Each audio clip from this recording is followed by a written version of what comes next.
So sa video ito ay gagawa tayo ng mango jam. First, kailangan natin mag-prepare ng mangga and i-slice natin ang mga pisngi nito para makuha natin ang laman. Kailangan din natin ng kutsilyo at mga utensils na fork and spoon. Kailangan din natin dito ng mangkok, lemon para magpabalance ng lasa ng ating mango jam.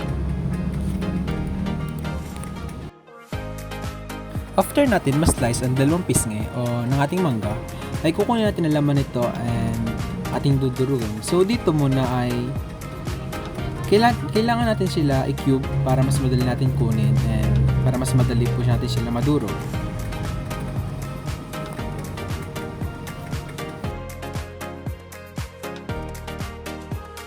After natin sila maalis ay kailangan na natin silang durugin ng pino, kaso wala akong blender para mas pino, pero mas re-recommend ko na gumamit tayo ng blender para mas ayos tingnan at mas ayos din siya lutuin.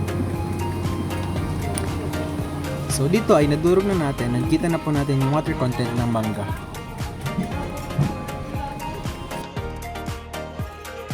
Sa process na to ay magpainit tayo ng kawali na naka-low heat at dito natin ilalagay yung ating mangga para maalis yung water content nito. Halu-haluin natin to para hindi siya masunog and mag-evaporate po yung tubig.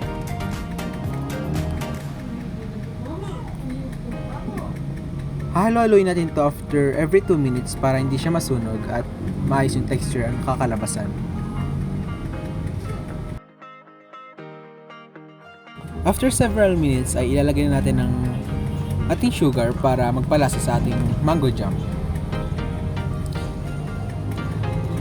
Dito ay matitiken ng ating mango jam at tataas po ang ating sugar content while bababa naman po ang water content. Dito po ating masasabi na tataas ang kanilang shelf life para po ating maimbak sa ref or saan mo natin ilagay. Halo-haloin na po natin to hanggang sa sumama po yung sugar sa ating mango. After 5 minutes ay makita po natin ang pagbabago na medyo umitim na po, which ibig sabihin po nun ay sumama na po yung well combined na po yung mangga at saka po yung ating sugar.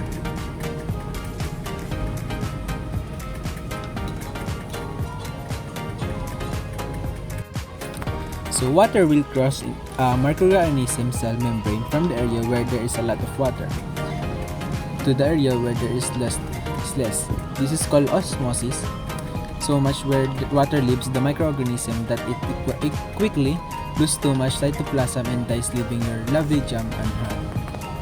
Para pumapataas ang ating shelf life ng ating mango jam. So this is the results of our mango jam na tiniluto. Mas thicken na at mas mataas na ang sugar content. How does osmosis affect fruit? So osmotic dehydration is one of the best suitable method to increase the shelf life of our fruit and vegetable. So pamamagitan po ng pag-dehydrate ng pagtatanggal ng water content ng sa mangga ay napapataas po natin ang kanilang shelf life. So at pag-add po ng ating sugar ay napapataas din po ang kanilang shelf life or pagtagal, o pwede natin sila makain in the past minimum of 3 months. Depende po sa ating process ng pagluluto o sa ating pag-fermentation. This process is preferred over due to their vitamins and minerals, color, flavor, and taste retention property. So, yun po.